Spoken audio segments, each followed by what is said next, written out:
Buongiorno, bentornati con l'appuntamento, con a voi la linea, con collegamenti e contributi dal nostro territorio.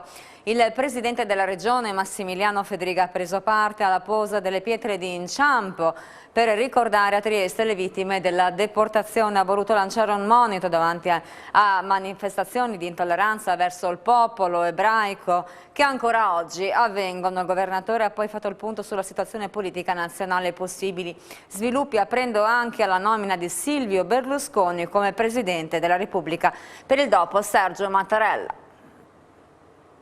Una giornata emozionante in attesa di domani, la giornata della memoria. Sì, penso che però secondo me dobbiamo superare i luoghi comuni sulla giornata della memoria, sulle pietre d'inciampo, e dobbiamo veramente tramutarli in qualcosa che deve essere un argine a delle manifestazioni che anche oggi vediamo di intolleranza ed anche, devo dire, in alcuni casi di persecuzione verso il popolo ebraico. Penso che dobbiamo oggi dirlo con chiarezza e con decisione, perché tutti sono in grado di andare a ricordare, a parlare dei drammi del passato, a dire quello che non doveva esserci, che invece c'è stato, a raccontare dei milioni di morti e di vittime innocenti, però dobbiamo essere anche in grado di mettere un argine a tutte quelle derive che esistono ed anche quelle situazioni nel mondo. Ho fatto l'esempio di Israele, io sono stato un anno e mezzo fa di Israele, sono partito dove mi è stato detto che stavano arrivando i razzi su Israele. Cioè non è accettabile che una persona abbia paura di andare a fare la spesa o di portare i figli a scuola perché rischia che un razzo lo ammazzi, lui e la sua famiglia. Su queste cose qua dobbiamo avere una posizione molto decisa, perché altrimenti far correre diventa pericoloso, perché poi un piccolo ruscello rischia di diventare un fiume in piena. Venendo alle questioni italiane, oggi il Presidente del Consiglio Giuseppe Conte ha rassegnato le dimissioni. L'ipotesi più probabile al momento è quella di un Conte ter. Insomma, mi sembra che siamo veramente di fronte a un triste spettacolo per il Paese, in mezzo a una pandemia, in mezzo a una crisi economica che si percuoterà da qui ai prossimi anni in modo drammatico. L'unica possibilità di nascita del Conte ter è la possibilità di ridiscutere i ministeri e i sottosegretari.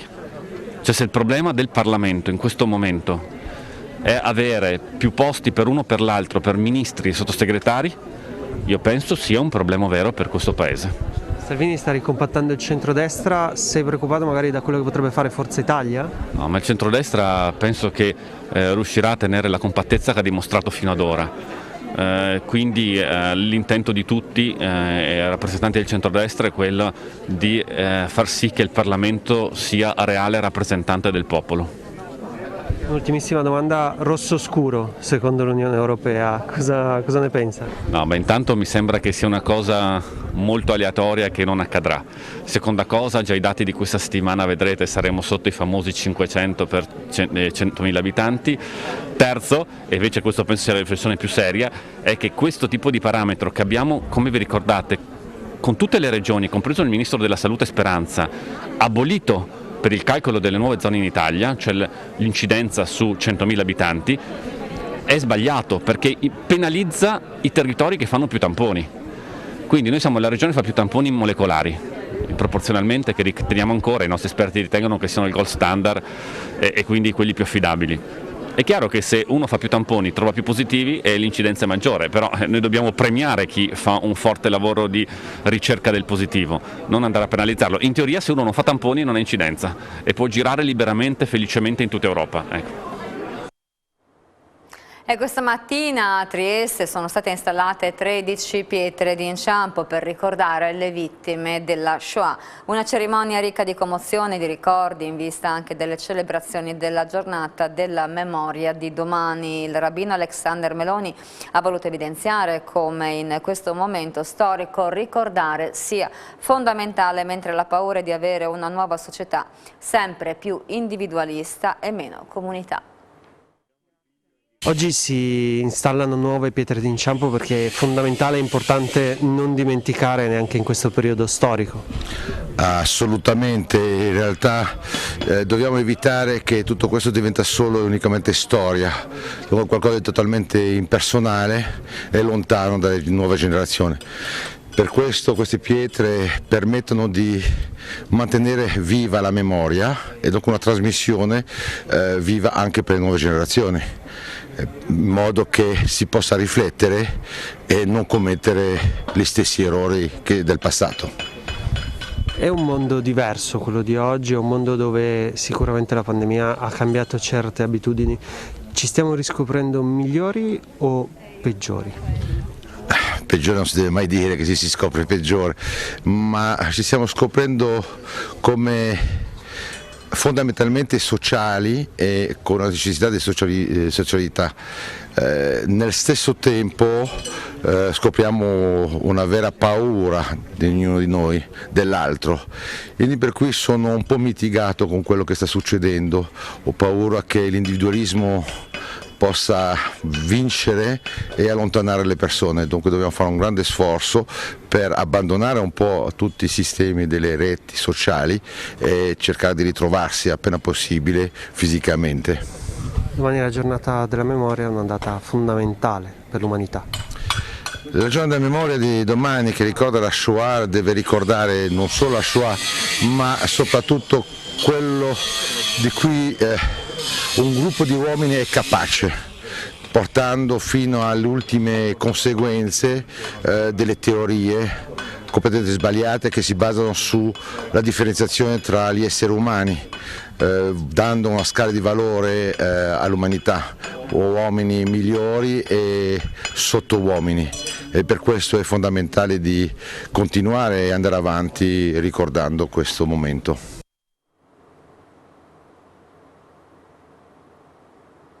E scadranno il 15 febbraio i termini per l'adesione al servizio civile. Caritas apre 4 posti per altrettanti progetti in Etiopia. I giovani saranno impegnati in una scuola professionale, in una farmacia specializzata, ma Caritas quest'anno ha disposto anche dei progetti per Udine. Sentiamo. Il 15 febbraio scadono i termini per partecipare al bando per poter accedere al servizio civile. Parliamo con Stefano Comand, che è responsabile per quanto riguarda la Caritas del progetto che è rivolto all'Etiopia, ma anche diamo quali sono le indicazioni a livello generale. Sì, allora il servizio civile universale appunto ogni anno ha un bando aperto, quest'anno scade il 15 febbraio come ha già detto lei, e permette ai ragazzi dai 18 ai 29 anni, meno un giorno, di poter partecipare e quindi di candidarsi per dei progetti sia in Italia che all'estero. Noi come Caritas di Udine appunto abbiamo promosso questo progetto in Etiopia già da tempo, anche l'anno scorso purtroppo è stato interrotto a causa del Covid, ma quest'anno viene riproposto e vede la presenza di 4 ragazzi impegnati in 4 progetti diversi e che quindi collaboreranno con l'NDB Catholic Secretariat, che è praticamente la Caritas diocesana locale, diciamo. Ecco, quale sarà nello specifico il loro ruolo? Saranno impegnati in una scuola professionale, quindi affiancheranno il personale della scuola professionale, lavoreranno in un progetto per una clinica, per una farmacia centralizzata che servirà alle cliniche 9 cliniche della diocesi e 2 ospedali. E poi ci sarà uno che sarà impegnato in progetti di sviluppo rurale, e il quarto affiancherà il personale dell'MCS nell'animazione di uno studentato per delle ragazze che studiano alle superiori. Ma vediamo invece che cosa accade in Italia con la responsabile per quanto riguarda l'Italia, Fausta Gerin. Quindi servizio civile qui da noi che ruolo avrà? Che cosa dovranno fare i ragazzi? Allora, Udine permette la realizzazione di 2 progetti. Uno è sul disagio adulto con 2 posti alla mensa per le persone in difficoltà, un posto al dormitorio Il Fogolar e 2 posti nella comunità Betania di Paderno di Udine. E questo è il progetto sul disagio adulto. Poi c'è il progetto sulla cittadinanza globale che invece prevede 2 posti, uno su promozione del volontariato, promozione di percorsi nelle scuole, e il secondo posto, ma si scambieranno, ricerca nell'osservatorio delle povertà e risorse. Udine ritorna in pista dopo tantissimi anni, differentemente dall'Etiopia che non si è mai interrotto. La cosa bella è che, essendo in loco, possiamo dare l'opportunità ai ragazzi, prima della data di scadenza della domanda, la possibilità di venire a fare esperienza dal vivo, quindi possono vedere da vicino le sedi per le quali poi farebbero domanda. Se i ragazzi sono interessati, vanno sul sito del Dipartimento e vogliono già iniziare a vedere com'è il modulo, noi raccomandiamo di spuntare la disponibilità, nel senso che si può essere idonei, non selezionati, però se si dice sono disponibile a essere ripescato in altri progetti dello stesso programma, hanno un'opportunità in più. Quindi ricordiamoci la scadenza del 15 febbraio per poter partecipare a questo bando della Caritas per il servizio civile. A voi la linea. E grazie Isabella Gregoratto, qualche istante di pubblicità e torniamo subito con voi.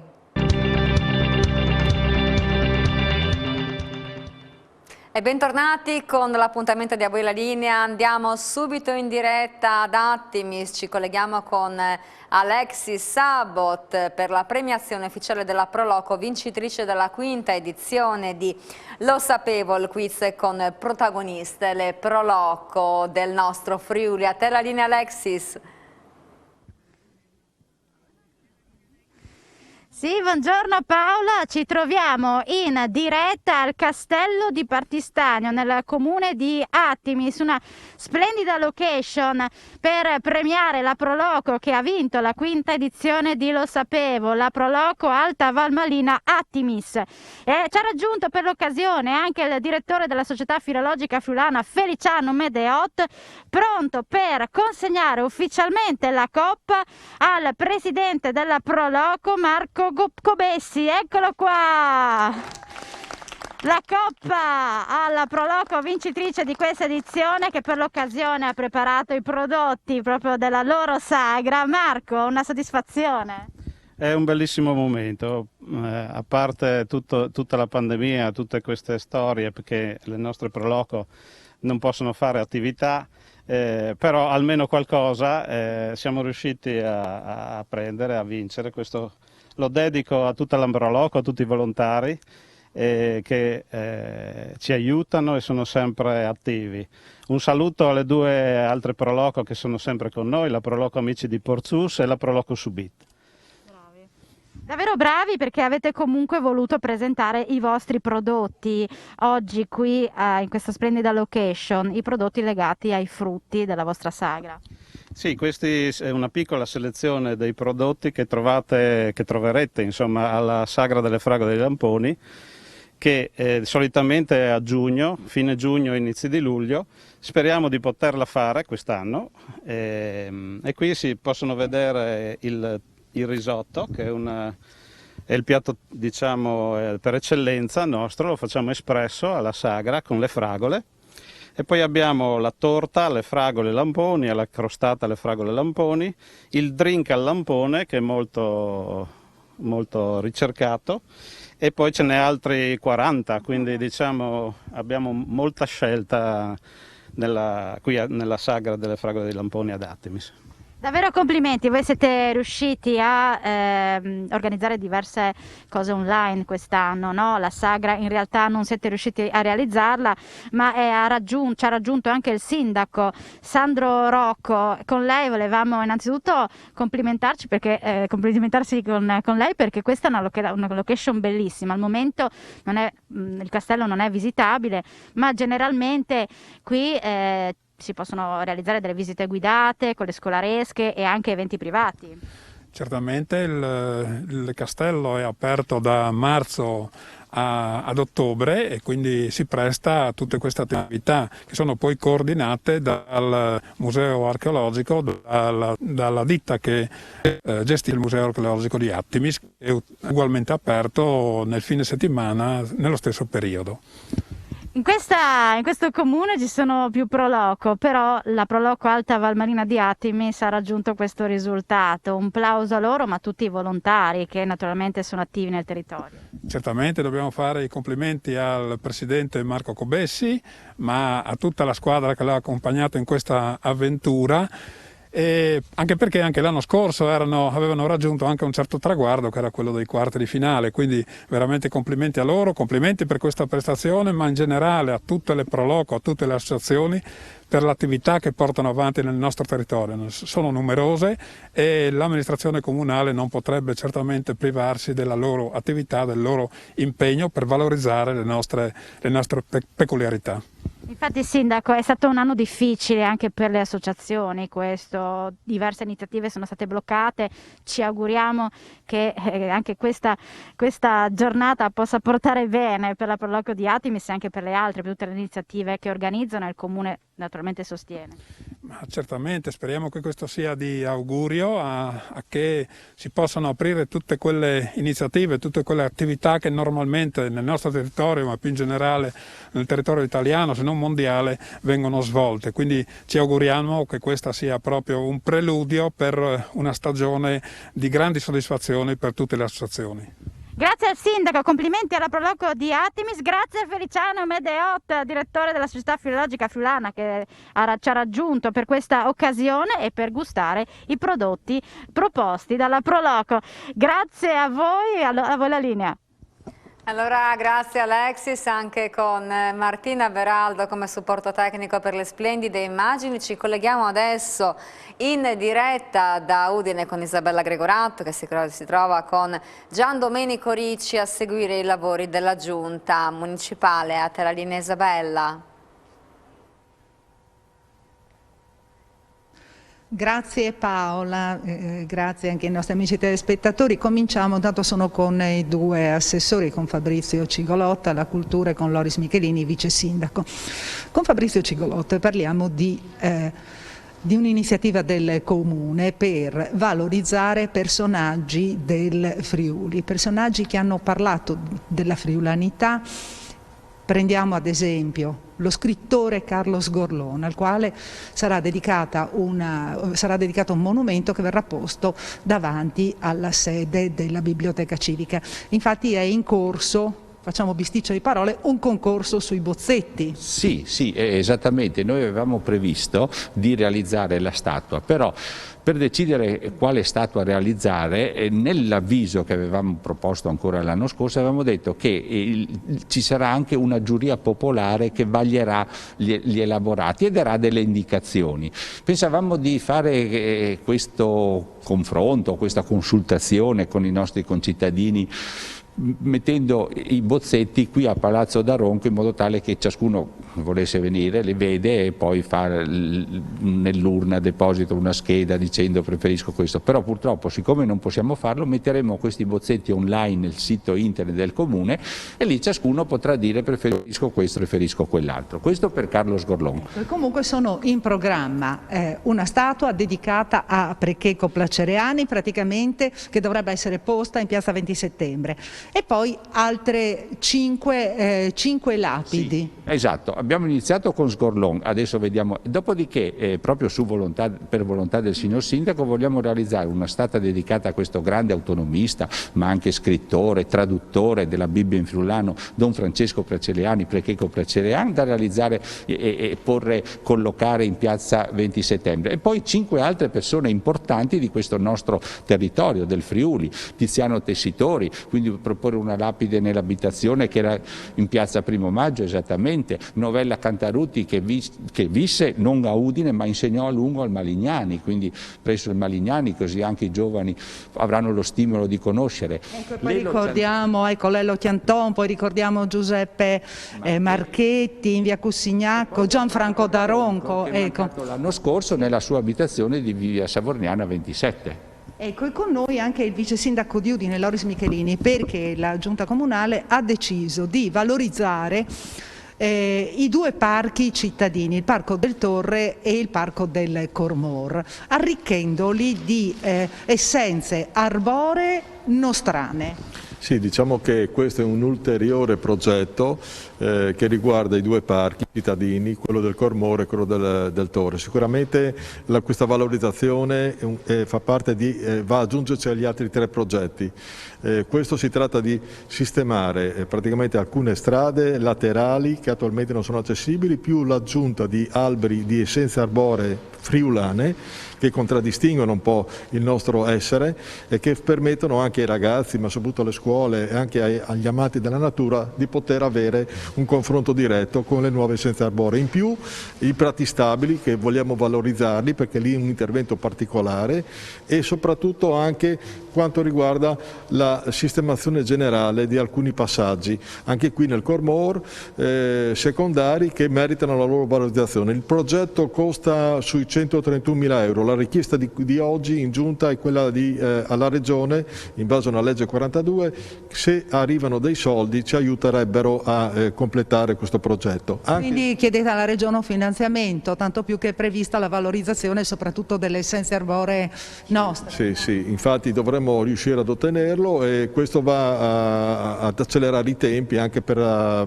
fruizione proprio dei 2 parchi, che intendiamo comunque collegarli nel futuro per poter renderli ancora più visitabili e ancora più praticabili.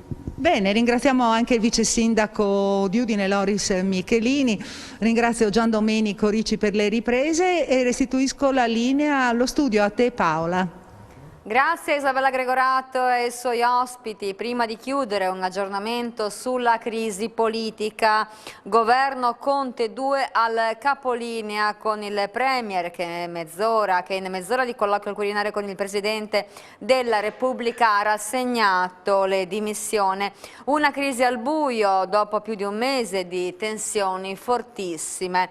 Toccherà ora a Mattarella sbrogliare una matassa piuttosto intricata. Il calendario delle consultazioni non è ancora noto, ma dovrebbero cominciare domani pomeriggio. Con quest'ultima notizia vi saluto, vi auguro un buon proseguimento di giornata a tutti i nostri telespettatori. Vi ricordo l'appuntamento in diretta con l'informazione di Telefriuli con il TG delle 16:30.